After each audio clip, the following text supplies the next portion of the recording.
संजीव कुकरेजा जी, प्रणाम आपको भी। राजू राजा जी, आपको नमस्ते। धर्मश्री, जय श्री राम। गंभीर रावत, नमस्ते। कौशिक जी, आपको भी जय श्री राम। प्रफुल्ल मिस्त्री जी, आपको जय श्री राम। प्लीज कंफर्म कर लीजिए ऑडियो वीडियो ठीक है। सत्येंद्र सिंह जी, आपको भी जय श्री राम। गोविंद जी, जय श्री राम। विजय पटेल जी, जय श्री राम। विजय पटेल भाई, ऑडियो वीडियो कंफर्म कर लीजिए आप। गोपीरन कंवर जी, जय श्री राम।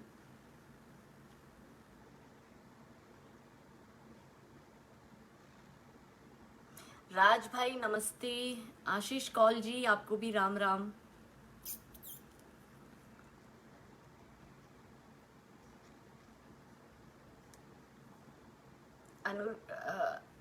सौम्यकांत जी, आपको नमस्ते। मनोहर जी, जय श्री राम।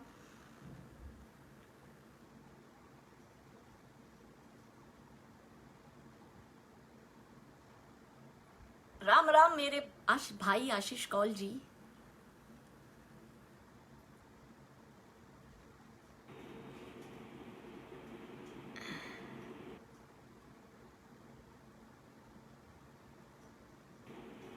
धन्यवाद विजय पटेल जी कंफर्म करने के लिए।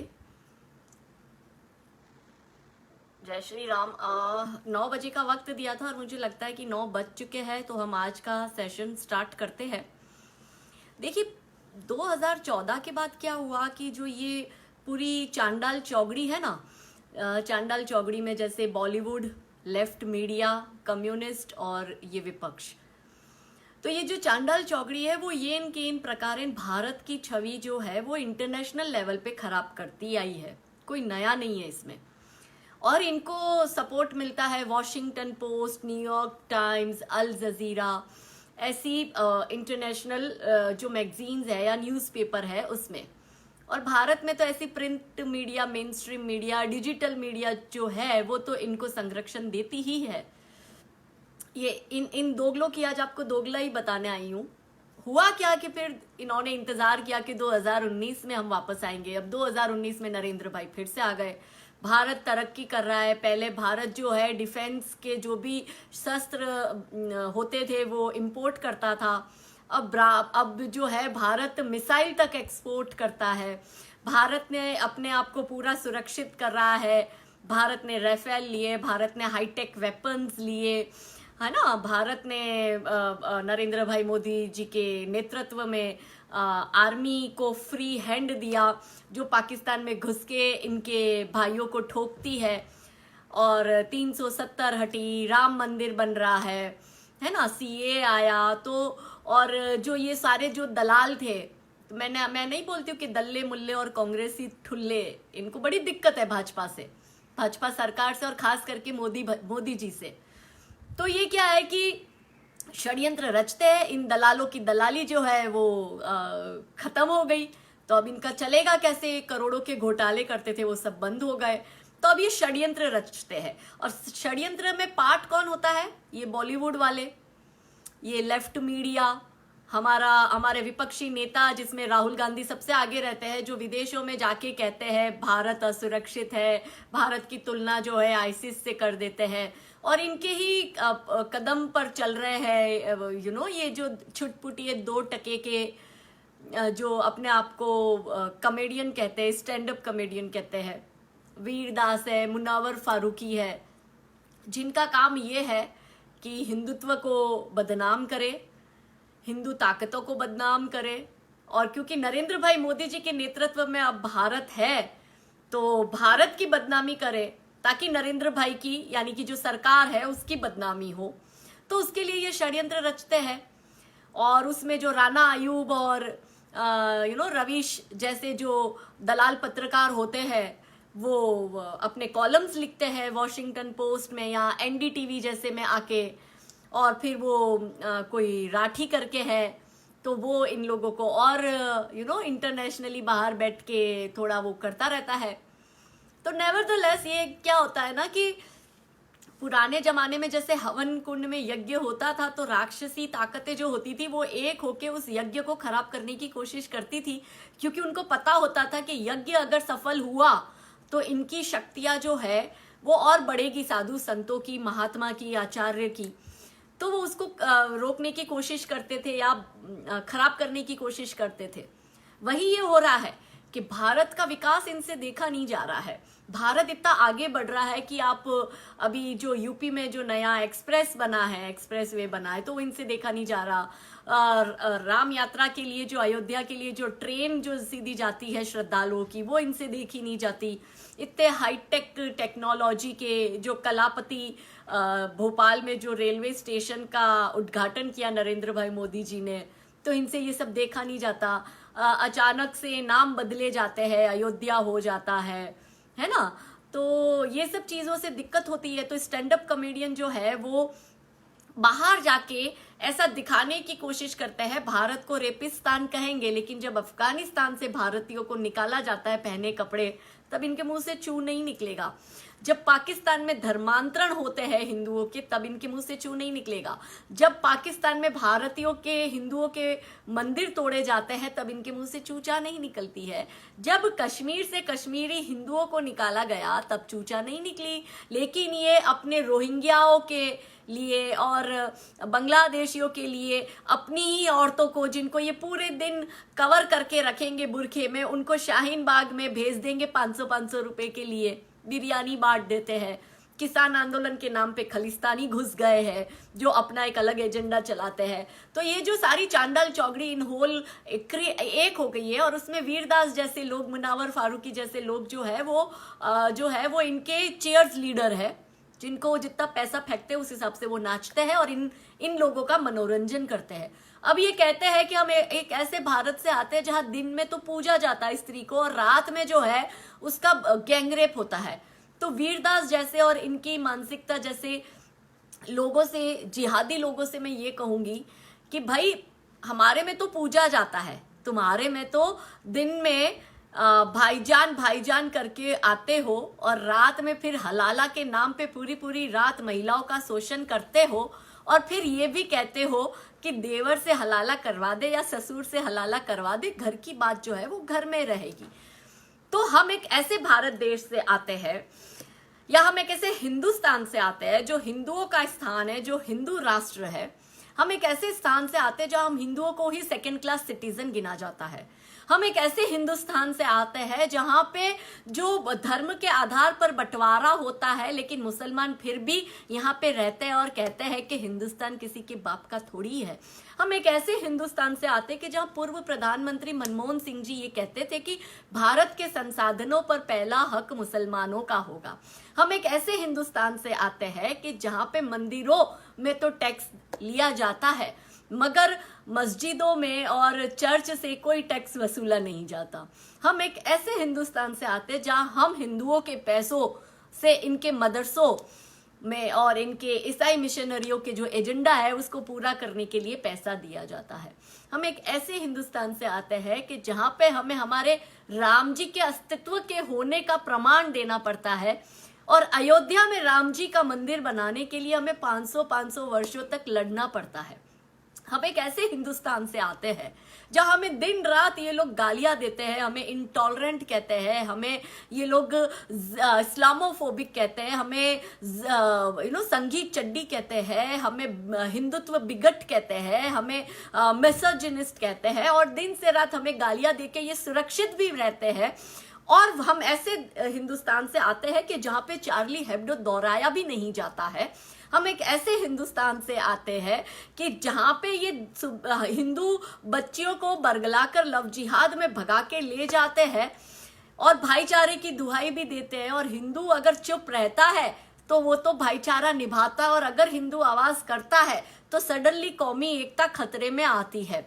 हम एक ऐसे हिंदुस्तान से आते हैं कि जहाँ पे अवैध मस्जिद और दरगाह तो हिंदुओं की प्रॉपर्टी पर और हिंदुओं के मंदिर पे बना दी जाती है, और अगर हम कोई एक ईंट भी माता जी का या भगवान के लिए हम एक ईंट रख के उसकी पूजा कर ले तो इनको दिक्कत हो जाती है। हम एक ऐसे हिंदुस्तान में आते हैं जहां 80% हिंदुओं का देश है और मंदिर तोड़ने हो तो धड़ाक से टूट जाएंगे, पर इनकी अवैध मस्जिदें कोई तोड़ने की हिम्मत नहीं करता है। हम एक ऐसे हिंदुस्तान से आते हैं जहां मेरे जैसे हिंदू महिला अगर सत्य बोलती है तो उसकी 14 साल की बेटी को ये जो जिहादी मानसिकता के, तालिबानी मानसिकता के लोग हैं वो सडनली गैंगरेप की धमकी देते हैं। हम एक ऐसे हिंदुस्तान से आते हैं कि जहां पे एक हिंदू महिलाओं को बोलने की आजादी नहीं है। हम एक ऐसे हिंदुस्तान से आते हैं जहां कन्हैया कुमार आजादी मांगता है, मगर यदि कंगना रनौत कह देती है कि भीख में मिली थी तो ये बवाल मच जाता है।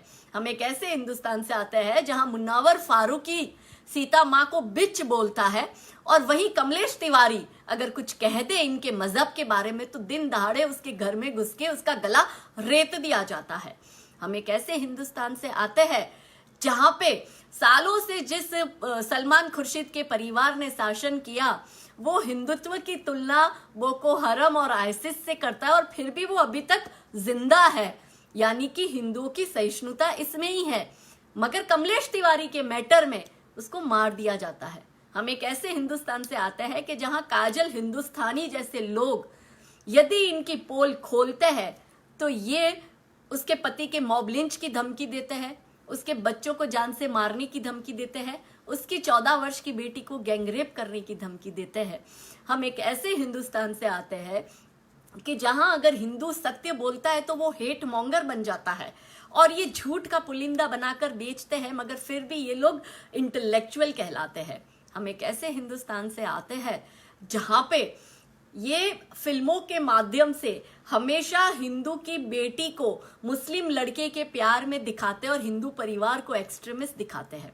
हम एक ऐसे हिंदुस्तान से आते हैं कि जहां खुल के बॉलीवुड वाले हिंदुओं के धर्म की, उनके रिचुअल्स की धज्जियां उड़ाते हैं पर कोई एक शब्द नहीं बोलता। हम एक ऐसे हिंदुस्तान से आते हैं जहां दिवाली पर जश्न रिवाज बनाकर हमारी हिंदू लड़कियों को इस तरह से पोर्ट्रे किया जाता है कि वो पर्टिकुलर किसी मजहब को ज्यादा मान रही है। हम एक ऐसे हिंदुस्तान से आते हैं कि जहां पे वोट बैंक की इतनी पॉलिटिक्स चलती है कि 80% हिंदुओं की सुनी नहीं जाती है और हिंदू अपने ही देश में सेकंड क्लास जैसा माइनॉरिटी टाइप का फील करता है। हम एक ऐसे हिंदुस्तान से आते हैं कि जहां पे राम मंदिर अगर बनता है तो ये पूरी जो गैंग है वो हॉस्पिटल बनाओ, एजुकेशन सेंटर बनाओ वैसी बात करते हैं, लेकिन वहीं जब इनको 5 एकड़ जमीन दी जाती है और ये लोग भव्य अपनी मस्जिद बनाते हैं तब कोई एक बंदा बाहर निकल के ये नहीं कहता कि भाई मस्जिद बनाओ, एजुकेशन, मस्जिद क्यों बना रहे हो, एजुकेशन सेंटर बनाओ, मेडिकल हेल्प कुछ करो। हम एक ऐसे हिंदुस्तान से आते हैं कि जहां पे मदरसे तो चलते हैं मगर अगर गुरुकुल बनाने की बात करते हैं तो उसमें हमें संविधान में परमिशन नहीं दी जाती। हम एक ऐसे हिंदुस्तान से आते हैं कि मंदिरों के पैसे को हिंदुओं के मंदिरों के पैसों को हिंदुओं के बच्चों की शिक्षा में खर्च नहीं कर सकते, मगर उन्हीं मंदिरों के पैसों को मुसलमान के बच्चों की शिक्षा में खर्च कर सकते हैं। हम एक ऐसे हिंदुस्तान से आते हैं जहां पे आए दिन ये लोग धर्मांतरण करते हैं, लव जिहाद करते हैं, अवैध कब्जे करते हैं और अगर हम लोग इनको बोल देते हैं तो सडनली ये हमें संविधान का हवाला देते हुए नजर आते हैं। आयरनी इस बात की है कि संविधान की बात ये तब करते हैं जब इनके एजेंडे में हिंदू सामने होता है। वही अगर कोई 900 करोड़ की ड्रग्स मुस्लिम्स के हाथों गुजरात में पकड़ी जाती है या अभी जो भरूच का धर्मांतरण हुआ पूरे 100 लोगों का, इन जिहादियों ने उनका धर्मांतरण किया और वो चीजें बोलते हैं तो सडनली कहते हैं कि ये तो जानबूझ के फंसाया जा रहा है। हम उस हिंदुस्तान में आते हैं कि जहां खुले से ये लोग बुरहान वानी को गरीब हेडमास्टर का बेटा बताते हैं और वहीं पे अगर कोई सैनिक जान की बाजी लगाकर देश को बचाता है तो ये उनको बलात्कारी बोलते हैं। हम एक ऐसे हिंदुस्तान में आते हैं जहां आशिफा के साथ कुछ होता है तो ये नारे लगाते हैं, आशिफा हम शर्मिंदा है तेरे कातिल जिंदा है। अगर यही कहीं गीता के साथ या सुनीता के साथ कुछ होता है तो इन सब के मुंह पे जिप लग जाती है।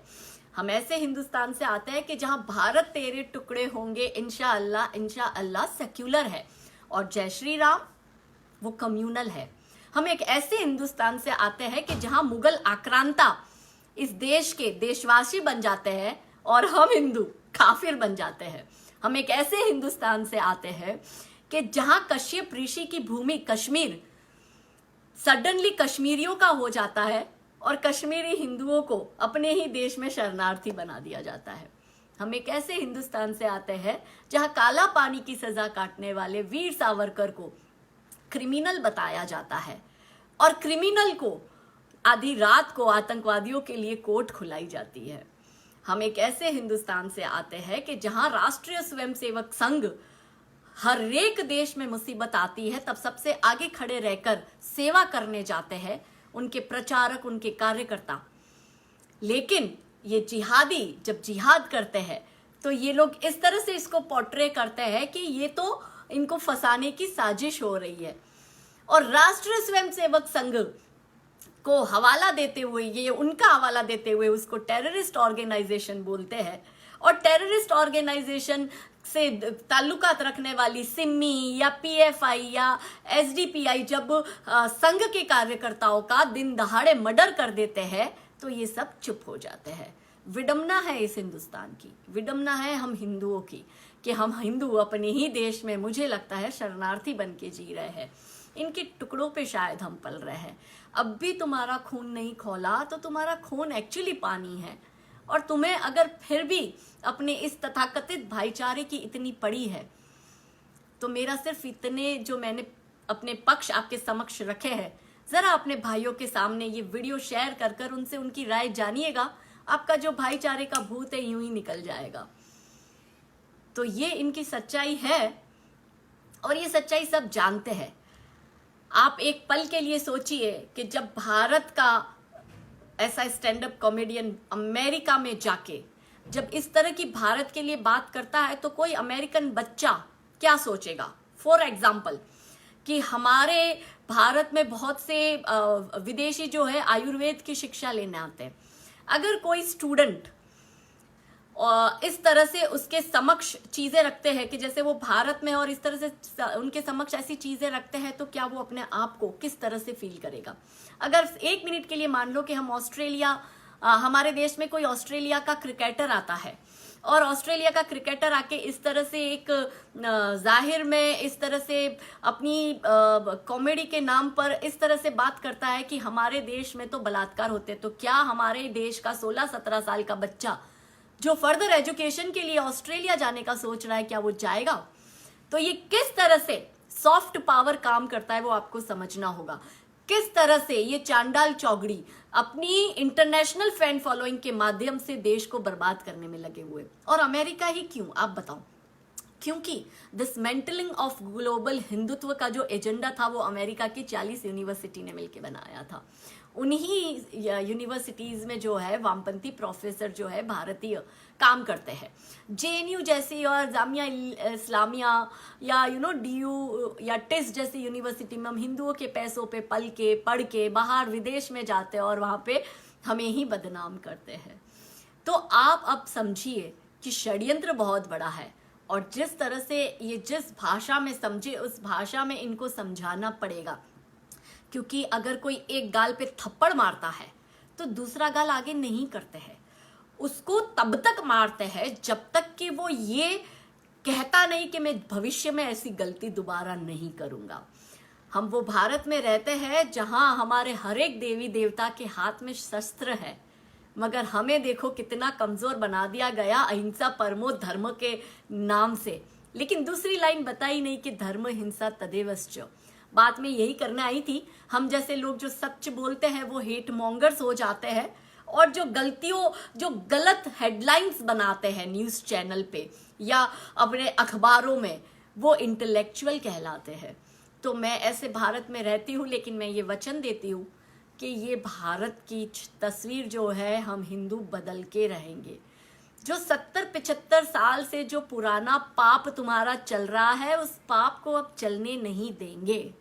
जो 70-75 साल से जो तुमने षड्यंत्र और जो हमने गलतियां करी कि हमने जो हमारी शिक्षा थी वो ईसाइयों के भरोसे छोड़ दी, इतिहास वामपंथियों के भरोसे छोड़ दिया, फिल्में हमने जिहादियों के भरोसे छोड़ दी और इस देश को नेहरू गांधियों के भरोसे छोड़ दिया। तो अब परिवर्तन आ रहा है। मंथन करिए इस परिवर्तन के बारे में, और अगर अब भी आप इस तरह से अपने देश को विदेशों में बदनाम करने वालों को समर्थन करते हो तो सच में आपके लिए हमारे पास कोई शब्द नहीं है। महादेव आपको सद्बुद्धि दे और आपका भला करे। जय श्री राम।